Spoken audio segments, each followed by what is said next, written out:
Good afternoon, YouTube. I said I'd do a follow-up video to talk about some progress and talk about some experience. So today I wanted to talk about basically fairing compounds.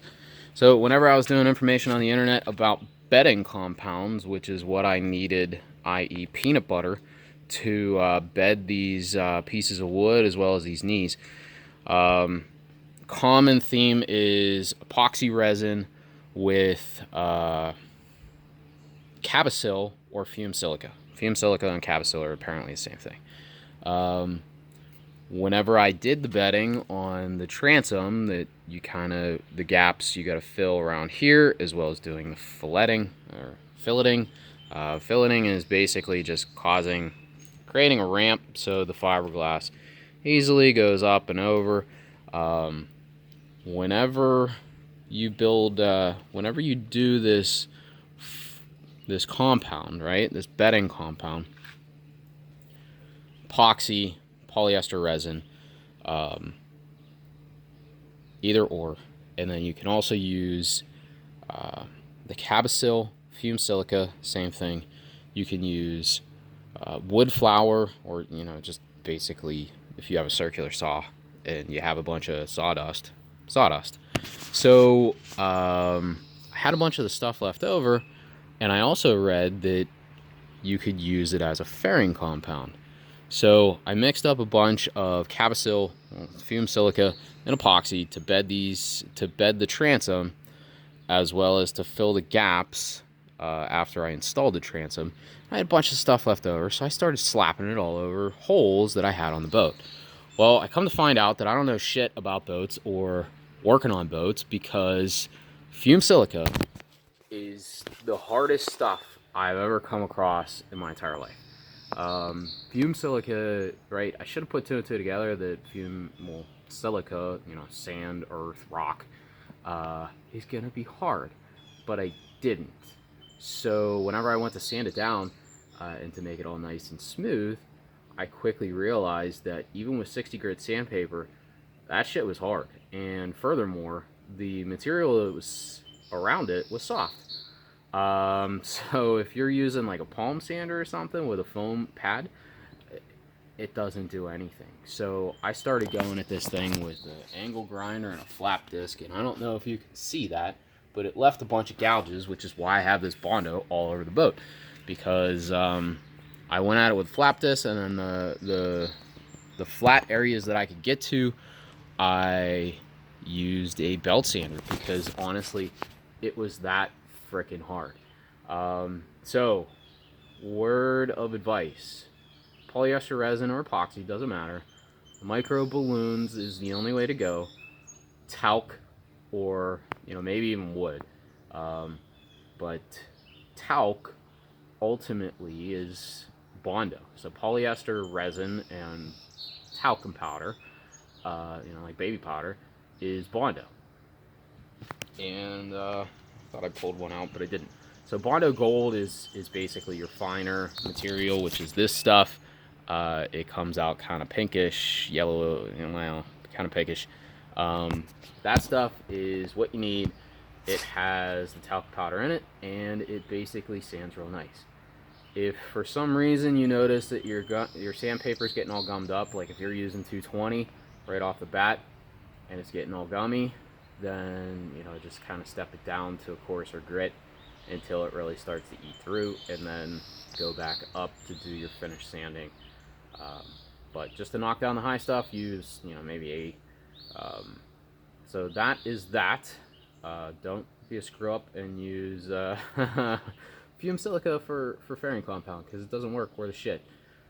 Second thing I wanted to talk to you about was Total Boat, Total Protect. So this stuff is, as you see here, 3-to-1 ratio. I mean, this shit is so thick. I mentioned in the prior video, is super orange peely. I used MEK, I used acetone, and I also used lacquer thinner. I also, first day I did this, right, I did a section of the boat, and I had these 3 products, right? So I bought this to do my finish coat with. It's a super duper fine foam roller that's good for urethane based paint and thinners. I bought these, which is also good for urethane based paint and thinners, 3/8 nap. And I had these just laying around from painting my house. They're 6-inch crappy rollers. No matter what thinner I used and no matter what roller I used, and we'll take this out of the mix for MEK, and we'll also take this out of the mix for acetone. Because Wooster uses a proprietary roller system, which is this frickin' thing, and I couldn't use a standard roller because I wasn't paying attention when I bought the stuff. And yeah, go Wooster for making a proprietary product, maybe making people spend extra money and screwing them when they go to use your stuff and they don't have the right frickin' roller. So, goes on like bed liner. It doesn't matter what thinner you use. It doesn't matter what roller you use. I ended up just using these because I had them. I only had a couple of these, which I need to do for the finish coats. And these jobbers, I don't know, it looked like I was painting a wall, you know what I mean? It kind of had that knockdown effect. So, the other thing I wanted to give you guys a heads up on, 17-foot boat, 16 ounces mixed of that stuff would do this section here. Full strength would do that section. Thinned 5% with any 3 of the thinners would do that same section plus the transom. I think I got the whole entire transom. I really kind of stretched it whenever I got to the transom, but it did basically that whole thing plus the transom. But like I said, full strength, it only does this section, and that's a little bit less than 16 ounces. To be quite honest, I think I made like 12, and I stretched it basically to this corner, but I really didn't have enough to wrap around. So, I mean, it was tight. So, those are my experiences. I would definitely get one of these guys from Walmart that basically helps you mix up the paint. You're gonna need it for any epoxy work that you're doing. Epoxy really needs to be mixed thoroughly. And furthermore, whenever you're doing glass work, like this mat is supposed to take its weight in epoxy resin. I find that I end up using double. So if this mat weighs 16 ounces, I'm using 32 ounces of resin. There is a little bit of pulling afterwards, but all in all, it's still gritty. It's not soft, or it's not like a tabletop. So I'm working it in there, but I'm finding that I'm using about double of what the cloth will take. So keep that in mind whenever you're using epoxy. Respirator, use organic. I can't see if that's the part number or not because I'm blind and need glasses. Organic P100. These are 3M, but is that a best if used by 2020 or maybe manufacture date? I don't know. So I would suggest these. I use these for painting. So they're good for anything. You just got to make sure that you put it in a plastic baggie because you don't want it to soak up, thinners or any other chemicals that are in the air after you're done with it. The other thing I wanted to talk about was, and the reason that I went with this primer is basically because this primer is waterproof. I didn't add a whole lot of thinner to it because I didn't want to screw up the waterproof properties. This paint, which is Interlux Perfection, is a urethane-based paint, and urethane-based paints really need, kind of a good base. So that's why I went with this product as opposed to just a regular automotive primer. or an acid etch primer, or it's made for a boat and it's epoxy based. I really wanted it to stick. I wanted it to be thick so it would fill in the gel coat problems that I had. And yeah, so let's talk paint for a second, right? Whenever I looked into this project, I had a couple options. You have acrylic, enamel based paint, you have urethane based paints, and there's also 1 and 2 parts, but basically you're going to fall in 2 groups. You're going to fall into this interlux,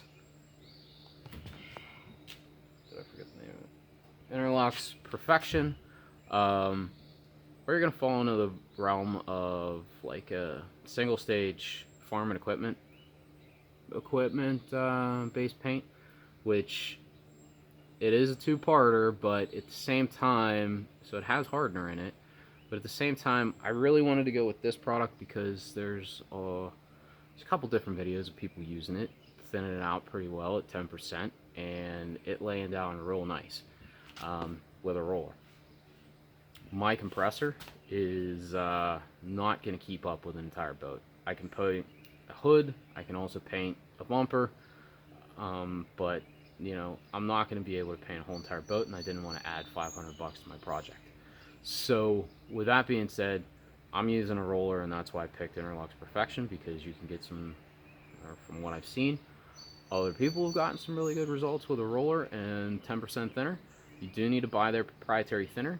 Also, for the primer, there is a proprietary thinner that they have too. I screwed up and didn't buy it because I was like, oh, I want it to be full strength. One other thing that I want to say is for either of these products, Interlux or the Total Boat, I bought the 1-gallon kits. What I want to point out about the 1-gallon kits are the 1-gallon kits are a quart short. So they're anticipating that you're going to take that quart of hardener and you're just going to pour it right into the gallon of stuff, and you're going to use it all at once. I was banking on the fact that I was getting a gallon and that it would use 1 quart of hardener, and it would be that ratio, kind of like car paint, right? You get a pint of car paint, you get a pint of car paint, and then you just add reducer, or you add the hardening agent to it.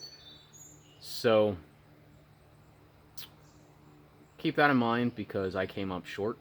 I was anticipating to have enough primer to do this whole entire boat with 1 gallon. Not the case. I had to buy another gallon in order to do the top cap, because I only have, I don't know, less than a quart left, probably about a pint, and it's not going to do the 2 coats that I needed to do, unless I thin the crap out of it, and I don't really want to thin the crap out of it either. So keep that in mind, and I think that covers everything. Fairing compound, paint, primer. Hope this helps you guys. Hope the ratios kind of help you guys, and you know what you're buying now. So have a great afternoon.